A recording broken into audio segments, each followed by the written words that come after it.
Կալիֆորնիա, Մոնտերիո, Սան Ֆրանցիսկոից մի քիչ հեռու, մոտ 75 մղոն։ Սա բոհեմյան պուրակի տեղորոշումն է։ Աշխարհը կառավարող սոցիալական ցանցի ժամադրավայրը։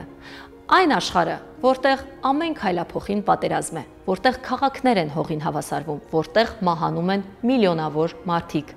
անմեղ մարդիկ։ Եթե այս մարդիկ են որոշումներ կայացնում աշխարհի համար, ուրեմն աշխարհից այլ բան սպասել հնարավոր չէ։ Բուն եւ դրա ոտքերի տակ այրվող խրտվիլակը վկա։ Ես ձեզ պատմեցի բոհեմյան պուրակի մասին, որ մի քիչ ավելի լավ պատկերացում ունենաք ինչպես է կառավարվում աշխարհը։ Իսկ դուք չմոռանաք բաժանորդագրվել մեր էջին, որովհետև մենք շատ ուրիշ հետաքրքիր պատմություններ ունենք։ Ամեն պատմությունից 7 պորտ հետ ենք գնալու եւ ձեզ պատմելու ենք ոչ թե նյութի, այլ դրա էության մասին։